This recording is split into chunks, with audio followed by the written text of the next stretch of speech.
My name is Carson Cooman. I am an organist who specializes in the performance of contemporary music. And I am here today with one of my composer friends and a composer whose work has been extremely important to me as a performer, the Swedish composer Thomas Åberg. So hello, Thomas. How are you? Hello, Carson. Thanks for having me. Yes, yes.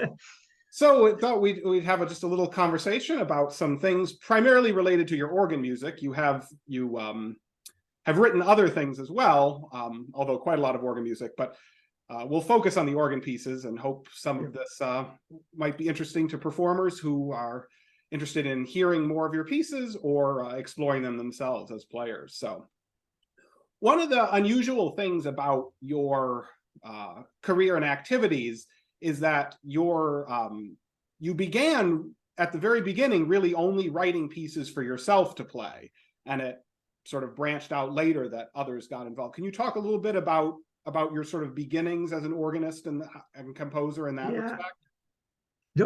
We have to enter the time capsule and travel back to the 70s.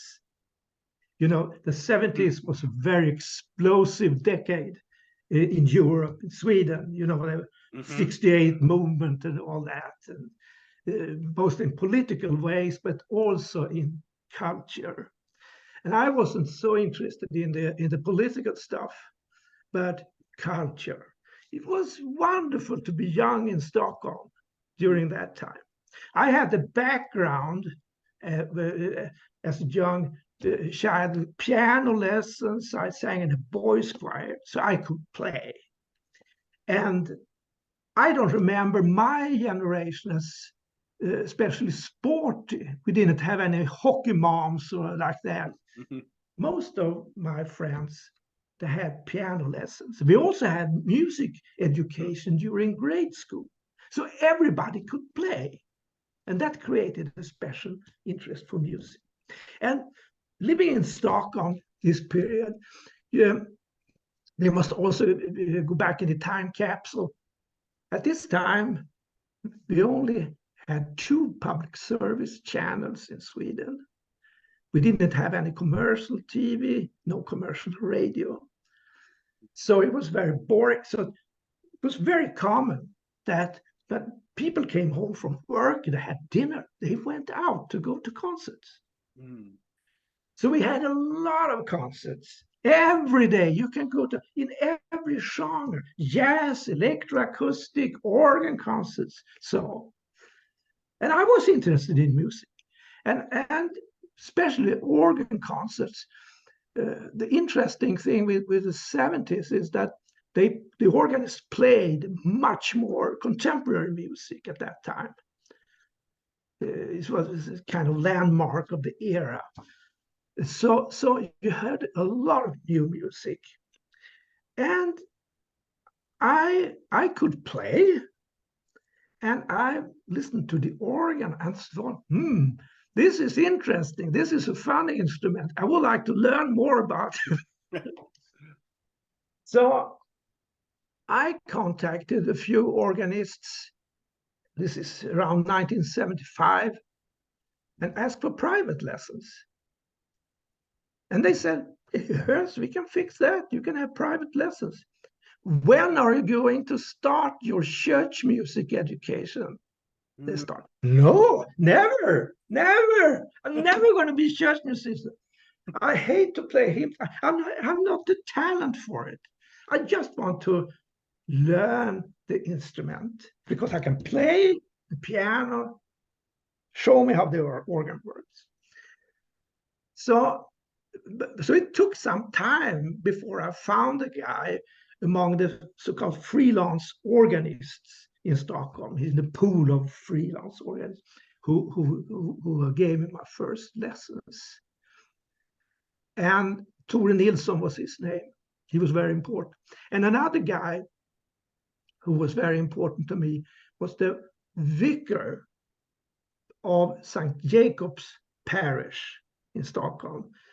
It was a separate parish at that time. Now it's included in the cathedral parish. He was a musician, and I knew him a little. And I knew that he had a church in his parish. with an organ, they didn't use so much. So I made a combination, private lessons, basic organ playing, and I had my own church. And this was around 1975, 76. So I started this way to learn how the organ worked with pedal voices and so. So I did most of the work by myself, but I had friends who also could play from my generation, and we started to play in private, improvising, showing each other our own composition. And then we took the decision in December 1978, we're going to make a concert with our own works. So it started. And it's with this atmosphere we had during the 70s, it was easier to fix an audience of 150 people to a church concert like ours with completely unknown music. So this is how this beginning of everything. Yes. And you had composition lessons in the early 80s with with Stig Gustav Schoenberg, one of the most important Swedish composers. Yeah, he was big guy. One generation older than you. 1930. And you, what form did those lessons take? How did that work as you worked with him? Yeah. Well, I have to teach him too that I didn't want to be a church musician, because he came with his hymns and this liturgy, but he understood that quite quickly.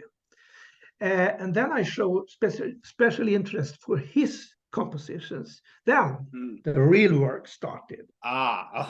Then, so we did a standard theory, music theory. That was very boring. And I promised myself when I get old, I shall write a new theory book so everybody can understand. This was extremely boring. I won't say the name of the author. So I did all the standard stuff for the first maybe 3 months. So then we started to look at some standard repertoire, Baroque, Hindemith. He was a big fan of Hindemith. And then we slided over to his composition, and I started also to show my pieces, and I worked every day with the organ music, so I had always new things to show it. And many of the, particularly during those decades, often it seemed like you often like to explore some of similar musical ideas or related things across different pieces, and they would sort of have little connections to each other, or some of the harmonies in one piece might also show up in another piece, and they would be connected. Was that sort of a plan, or did it just sort of happen as the pieces emerged? If you write music every day, this happens automatically. Yeah. So this was not any strategy and so on. So. And what ended up being your most widely performed piece, the Fantasy A minor, you wrote very early in your composing time in 1980, within your first few years. Yeah, before my lessons for Schoenberg. And it was also by accident. I lived quite central in Stockholm at that time. We were young, and we lived this wild life. And I also started to have friends among the young organists. Yeah, in the same age, in the same generation. Sorry. And this was before computers and all things. Everything was on paper. So that they came home to me for drinking wine and have fun. They looked at my desk and said, "Oh, what's this? Can I have a copy?" It was Xerox copies at that time. So this is how it all started. And I remember the A minor Fantasy. I had a different version of it first. You have never seen that. So I made the corrections to that version we have today. I guess the day before the premiere was Bengt Forsberg, who is a famous pianist today, who performed it in the Cathedral of Gothenburg with a new edition. But that was the start. That was the start, and that, even though it was very early, that piece has remained very popular to the present time. Yes, it was the first piece that was published also by the German publisher Hans Busch. It was an excellent publisher. He worked almost as an agent, wrote personal letters to important organists all over the world and sent promotion copies. So I have, in my scrapbook, I have programs from the whole world, even Japanese programs. You can read 1952, that's my birth date. 1980, that's fantasy. So you know it's your, yes, even if you don't. Yes, I know without knowing Japanese. That so. Yes, and particularly during the 80s, I remember you once said the organ concert life in Sweden was particularly active because there was still the state church. The church was still established, and thus had a lot of money to fund arts activities. So you traveled around quite a lot during those years, playing concerts of your own music. Yes. I took every job I could get to play my music, and it was another atmosphere.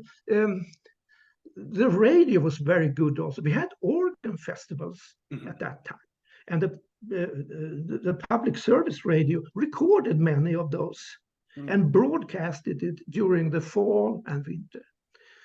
And many of those festivals had a profile that wanted to promote new music, and especially Swedish music. You know, Bengt-Göran Sköld, one of your composers you're promoting, he was the organizer of Norrköping's Organ Festival. Oh, yes. Yeah. During the old days. And they promoted especially Swedish contemporary music in the traditional style, while the Stockholm Festival at the same promoted more experimental. So play with your hands like this. Yes, but that was fun. So, and the radio broadcasted both. So, and we didn't have any commercial radio or television at that time. So everyone interested in organ music listened to this during the winter and learned. And there was also a promotion effect on publishers. Because they know if we publish this piece, it will be broadcasted, or it's a promotion to the Swedish organists. So. How would you decide which pieces you would put on your programs? Because when I've seen some of your programs from that era, it seemed every time it was different. It was never exactly the same pieces. No. It was always different, which I find interesting because that's how I do my own programs. There are many different composers, but I've never in my life played the same exact program twice. So I'm interested how would you choose which pieces you wanted to play from your. I wanted to play the latest thing because I want to see the response on the audience. It was always the latest composition. Would you ever play when you would play something? Was it always in your mind? Was the piece always completely finished, or would you maybe make a revision of it after you had played it a few times or such? No, it was finished. It was finished. Yeah, with one exception, the legendary organ professor and cathedral organist Gotthard Anér. He was very old generation. He retired already in 1981. But I remember he promoted many of my works, and he played my organ symphony before it was finished. He wanted to have the manuscript and played what was in it. That was fun. But in my case, the piece was finished. So. Yes. One of the ongoing currents in your whole group of organ music has been the set of toccatas, of which there are now 20, beginning in 1981, going up to a couple of years ago for the latest one. Mm. What is a toccata for you? What does that mean when you give a piece that name? It means nothing. I was inspired, I guess, of Stig Gustav Schönberg's music, because he has written some famous toccatas. Mm-hmm. It's a good title. It is. I only asked it because I remember you once were talking about some pieces and you said, well, that piece isn't a toccata, so I had to call it something else. So that meant to me that in your mind you were at least thinking this is a toccata and this is not. Yeah. There's something that makes it one. Yeah. It must have a special touch or something like that. You know, you feel when it is a toccata. You know when you hear it. I see. It's intuitive more than there's no list, right? You just sort of you figure it out as it happens. Yeah. But I had a conversation with the American organist Jay Soller. You know him. Mm-hmm. Yes. Yeah. I promised him to not write any more toccatas. 20 is enough. Oh. Yeah. So I think there could be some more. It could be all right. No. There's other. I wrote a birthday piece for you. It could be named toccata, but it's very boring. So I called it. Now you're going to use different titles. Now we have different titles. Yes. But sometimes it's sometimes it helps people organize the pieces when you have many pieces and numbers. The American composer Alan Hovhaness, yes, you probably heard of, and he wrote many symphonies, and many of them are not what most people would consider a typical symphony. But he would just give each one a number and there would. It really ended up helping his career a lot in many ways, because people were like, oh, he's written so many symphonies. Here are all these symphonies and they have all these numbers, even though some of them are not symphonic in typical definition. But 20 toccatas is a significant output of them. I think it's enough. But if you hear one, you know it's a toccata. So maybe that's good. Yes, you know it when you hear it. It's one of those things. That's how you know it's a toccata. Yeah. I wanted to also ask you about folk music. Many Scandinavian composers obviously have had a lot of connection and inspiration from folk music in different ways, and I know it's been a part of your interest a bit as well. Unusually in your case, I think with only a single exception, there's only one piece that's actually based on a traditional folk song. Your other pieces that have folk elements, like the first two sonatinas or the wedding music pieces, or certain the folk tune piece. Some of those other pieces, they may have folk elements, but they're all original material. And that's quite different from many Swedish composers who have many pieces based on folk songs. Was that a specific choice that you made to approach it that way? Yes, now we are in the 1980s in our time machine. At that time, it was very popular playing folk music on organ. Bengt Granstam, Oskar Lindberg, Swedish composers, a big repertoire of this. And it was very popular. People liked it, to listen to it. And at this time, I also had my second publishing contract with Noteria, Norbergs Musiklag, the big church music company. And it's too much to say that it was a strategy to start composing these pieces, but we know the boss, Janne Jansson of the publishing company, and when we had meetings, we know this was popular, so it bended our minds a little bit. So I went on with this inspiration. Made this imitation of Swedish folk music, but it was fun to compose, of course. But it was more to you. It was more interesting to make up your own folk melodies rather than being used. Yes, everybody else did the arrangements of folk music. That's boring. It's better to do this original pieces with some spices of folk music. Yes. Are there any of your organ pieces that you have never played yourself? Yes, the toccata number 14 I wrote to you. Oh, you've never played that? No. I haven't had the opportunity to do that. It's quite quick in the pedal. It is difficult. Yes. I remember when I wrote it. I wrote a piece for you and to Jim Hicks with a lot of love. So, but I think I never played toccata number 13. What was this? Okay. Your toccata and Jim Hicks. And Jim's toccata. So now you were very early. You were a composer that was very early to have a website as a composer. Yes. Right, sort of very early in the days of the internet. Yes. Now every composer has a website, or some and other things as well. But you were there way back at the beginning. How did you get into that so early? That came out from a catastrophe because Hans Busch, my first publisher, he retired in the middle of the 90s, and he sold his catalog to Sweden Music Polygram, and I was very happy with that. And we started to make demo recordings for promotion.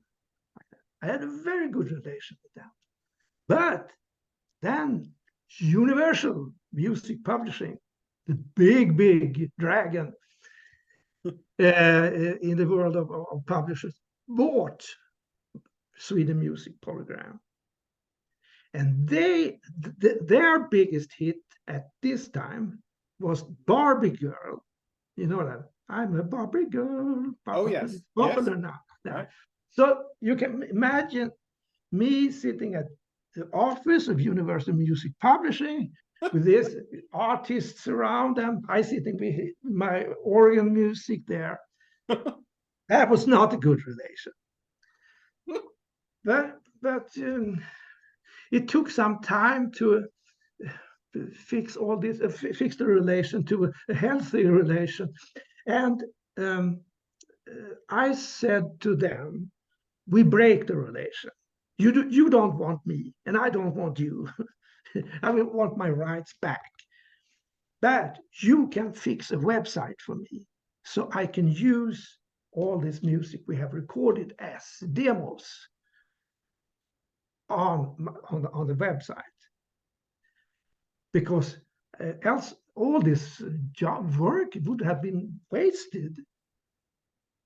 So they started up with a very low budget website. It wasn't very fancy, but I had my domain, åbergmusic.com, and I put this organ music every month, organ piece of the month. And I was one of the first with legal MP3 files in this genre on the website. So when it wasn't Google at that time, it was Netscape. So when you Google Netscape organ music free download, you came directly to my site. But this is also an experience that reminds me of how old I am, because this was in the birth of internet, and it was a very turbulent period in general, this period between 1995 and 2002. Because the business, the big industry, was very conservative. They said, you must buy CDs as before, and you must go to you want sheet music, you must go to the store and buy a copy. But people are much smarter than the business. First came these pirate sites and all that were distributed illegally. But then, in the beginning of 2000s, the business, the industry accepted the streaming sites, and then came Spotify, YouTube. And today we have a wonderful situation, wonderful, with all this. You can record a piece now and you put it on the internet 1 hour later. Yes, yes. It wasn't so at that time. So, but it was this turbulence, and this took really hard on my body. I was almost depressed during that period because I knew that people, organists, they asked for my music, but they couldn't find it because it was not on the distribution. It was blocked. So it was very, very bad period. But after this disaster came something good. Yes. Mm. And But you know what? Do you remember at that time, you have to pay for, when you had a website at the web hotel, you have to pay for the traffic. Yes, right. Yes. Yeah. So if you have a lot of visitors, you have enormous bill. Yes, and there was no way to control the visitors. Yeah. Yeah. And I presumably you saw some of these, because we should say that since you very explicitly chose not to work in church music as an organist, but you worked as your sort of normal job. You worked for the Swedish performing rights organization, STEAM, for many decades. So you saw a lot of the issues of licensing and permissions and things from that perspective as well, I would imagine. Yes, it was very fun to work for them. So very good place. I worked there for 36 years. How did you start work? How did that come up as your job in the beginning? Yeah, before that, during this period, during the 70s, I had a job at one of the big department stores here, in the administration of a big department store like Macy's. It wasn't Macy's, but like that. Like that. A wonderful job, well paid, a lot of fun. But it wasn't possible to have a day off for rehearsals and lunchtime concerts. So it was no. So at the end of my period with them, my friends from this concert group I had, they come up to the office and we spread out the sheet music on the floor in this office to explore and look what are we going to play this evening. But I realized, even if it was very fun to work there, this is not the future for me, because the music is more needed important. Music time. I can work anyway. I can work as a post office or whatever. The music is most important. But then I was very lucky to find this advertising from STEAM that they wanted new personnel in 1981. They had a lot of old people who retired in that period. So they employed a lot of young people. We had a lot of fun, actually. Yeah. And many musicians worked there also. So it started. And there it was much easier to take a day off for rehearsal or an afternoon off. You didn't get paid, of course, but you were allowed to go without getting fired. And STIM shared offices with what became Svensk, right? The Swedish Music Information Center that then became the primary publisher for your works. Yes. It's owned by the composers. It's right. Yes, it's all part of the same thing. So we have total control over it. Yes, and so that's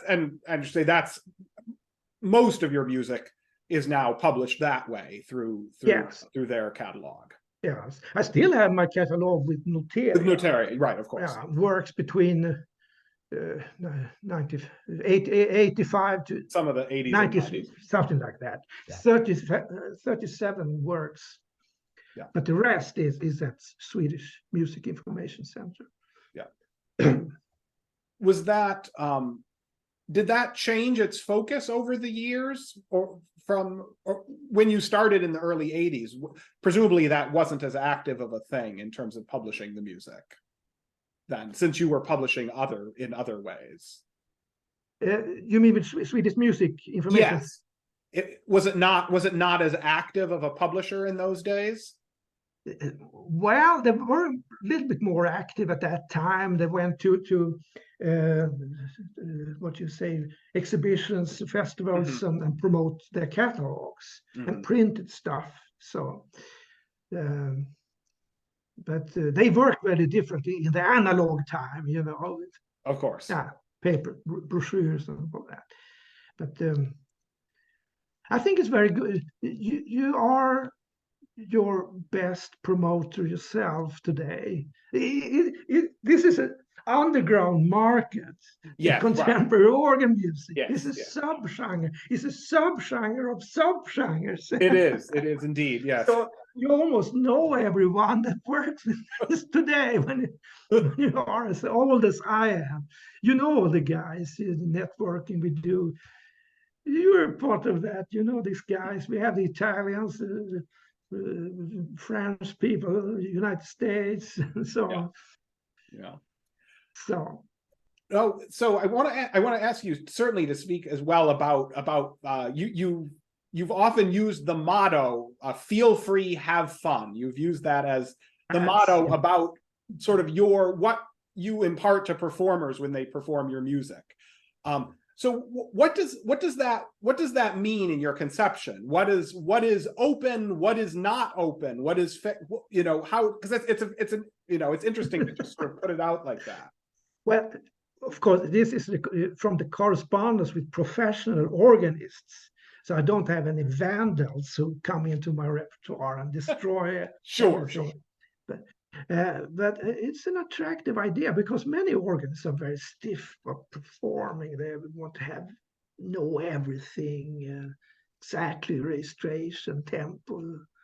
So I wanted to be free. I play very different. I remember my friend Per Tunar, the organist of Santa Clara Church. I played many times there. And he said to me very often after concert, "But why do you play different? You play different from time to time." That's the attitude. I use it myself. So when professional organists contact me and ask very detailed questions, surprise me. Surprise me. Yes. So there's not in your mind, there's not necessarily just a single version of the piece that it goes exactly this way. You're open to those possibilities. Yeah. Of course, you can't adapt it on every piece, especially the folk music pieces. You must have a harmonic dance rhythm. Sure. You know, the dum, dum, dum, dum, dum, dum, dum, to be able to dance to it. But if you take fantasy in A minor, I have several recordings of that. The fastest recording is 5 minutes 37 seconds. And the slowest is 7 minutes 30 seconds. So that's but the first one is too fast. Yes. I know you like to play things very, very fast. I often play them a bit slower, but yeah.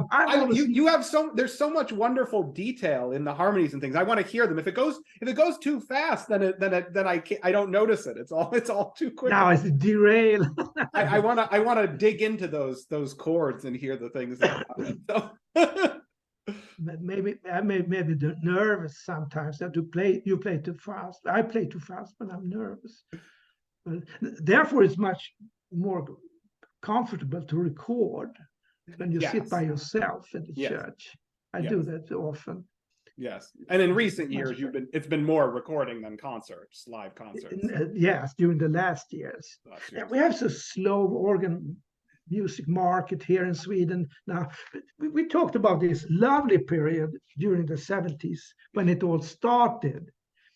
You could see a change already in 1980s. I think when we had commercial television in 1989, then it was impossible to get people out in the evenings. They You were- put on the television. You were after. competing with all the And it was programs. new to us. You had it since the 40s, but it was new to us.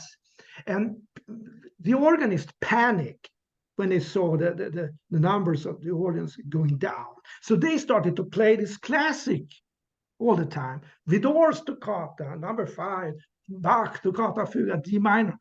And when you are as old as I am, there's a limit. You can hear these pieces, and you can't hear it 1,000 times.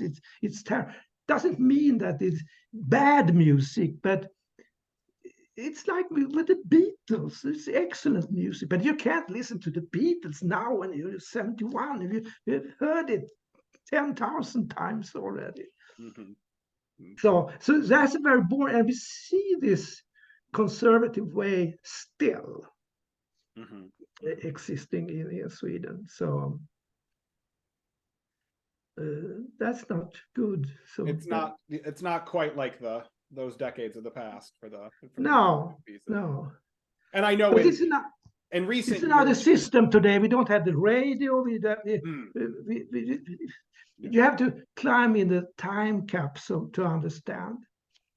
and I know in recent years, although for many years you really wrote only music for the organ, in recent years you've written some piano music and music with voice and Yeah. instruments, done some other genres as well.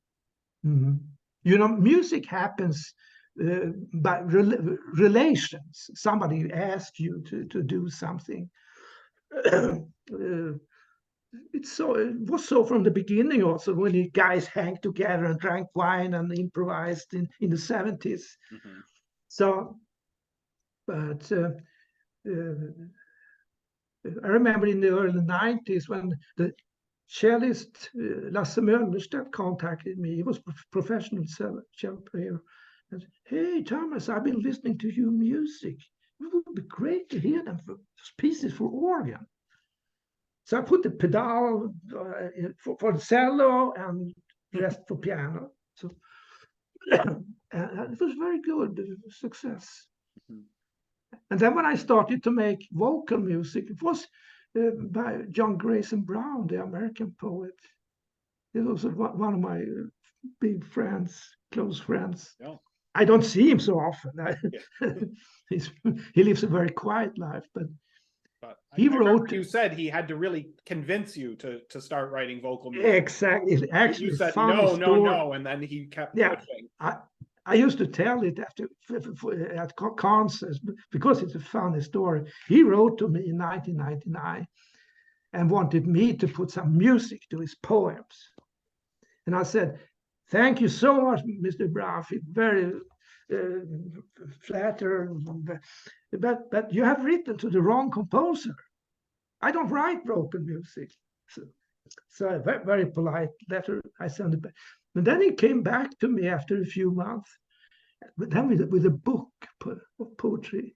Said, well, Mr. Åberg, could you think of having a small look at this after all? I said, yeah, I wrote him back and thanked. But then before Christmas, I guess it was in 2001, he wrote to me the third time with another book. And then I started to feel a little bit, I was flattered, of course, but a little embarrassing. I have to do something about this. So I remember I took this post-it, these late papers, and it was between Christmas and New Year in 2001, and read the book from the beginning to the end, and put this post-its on those poems that had some kind of music in it. Mm-hmm. And that was the start to By the Sea at Night. So and that has led to a number of other vocal pieces since then. So yes, yeah. It was fun. It was fun. I was scared from the beginning to do this because it wasn't my area, but it was fun. And when I heard it, it was beautiful. So I continued. Then I met John Grayson Brown in Washington in 2011. And we talked about his poems and what to do next. So I put music to his poem Death. Yes. Yeah. And it's not about death. Mm. Tell you a secret. It's about broken heart. Mm. It's about love.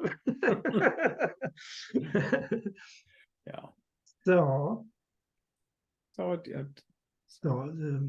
I have one. I saved all his that. He has no computer. right, that's right. Yeah, Yes. yeah. I guess he wrote a letter to you. He Yes, has no computer. You have these typed letters from him. I saved every one of those letters, and he never answers the phone. So he has an answering machine. So it's impossible to correspond with no computer. So like the I old have all these letters and his books.